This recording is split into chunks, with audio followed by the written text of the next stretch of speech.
എനിക്ക് മകൾ വേണം. എൻ്റെ ആദ്യത്തെ മകളാണ് അവളെ ഞങ്ങൾ അതുപോലെ വളർത്തിയതാണ്. അച്ഛൻ 2012 മരിക്കുമ്പോഴും പറഞ്ഞു എൻ്റെ മകളെ കാണാൻ പറ്റുന്നില്ലല്ലോ എന്നാ പറഞ്ഞത്.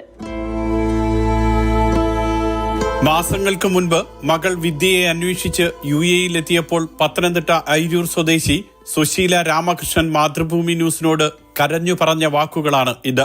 മാതൃഭൂമി ന്യൂസ് വാർത്തയെ തുടർന്ന് ഗ്ലോബൽ പ്രവാസി യൂണിയനും അഡ്വക്കേറ്റ് ഫരീദും വിഷയത്തിൽ ഇടപെട്ടു. അബുദാബിയിലുള്ള വിദ്യയെയും ഭർത്താവിനെയും കാണുകയും ചർച്ച നടത്തുകയും ചെയ്തു.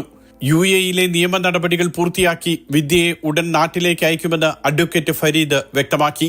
1-2 ആഴ്ചക്കുള്ളിൽ ഇവർ ഇവിടുന്ന് കയറിപ്പോകും. ഇപ്പോൾ നാളെ മറ്റന്നാളോ ആയിട്ട് നമ്മൾ ടിക്കറ്റ് കാര്യങ്ങൾ എപ്പോഴാണ് എമിഗ്രേഷൻ പറയുന്നത് അതിനനുസരിച്ച് ടിക്കറ്റും കാര്യങ്ങളും ഇവർക്ക് എത്തിച്ചു കൊടുക്കും. 12 വർഷമായി വിദ്യ നാട്ടിൽ പോയിട്ട് ഇൻവെസ്റ്റർ വിസയിലായതിനാൽ ഭീമമായ തുക പിഴയുമുണ്ടായിരുന്നു. മകളെ കാണാനും നടപടികൾ പൂർത്തിയാക്കാനും കഴിഞ്ഞതിന്റെ ആശ്വാസത്തിലാണ് സുശീല നാട്ടിലേക്ക് മടങ്ങിയത്. എല്ലാ സഹായവും എനിക്ക് ചെയ്തു തന്ന് എനിക്ക് 100 നന്ദി മാത്രം, 100 അല്ല, എനിക്ക് പറഞ്ഞാൽ തീരാത്തത്ര നന്ദിയുണ്ട്. എനിക്ക് പോകാനോ എത്തിപ്പെടാത്ത സ്ഥലത്തോ എല്ലാം സാറ് കൊണ്ടുപോയി എല്ലാ കാര്യങ്ങളും എനിക്ക് ചെയ്തു തന്നു. അതിലെനിക്ക് എങ്ങനെ പറയണമെന്ന് എനിക്കറിയത്തില്ല.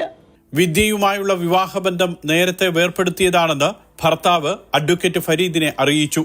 ഷാർജയിലുള്ള ബന്ധുവിന്റെ സഹായത്തോടെയാണ് സുശീല നാട്ടിൽ നിന്നും UAE-യിലെത്തിയത്. മകളുടെ ചികിത്സയും തുടർ ജീവിതവുമാണ് 69 വയസ്സുള്ള സുശീലയുടെ മുന്നിലുള്ള വെല്ലുവിളി.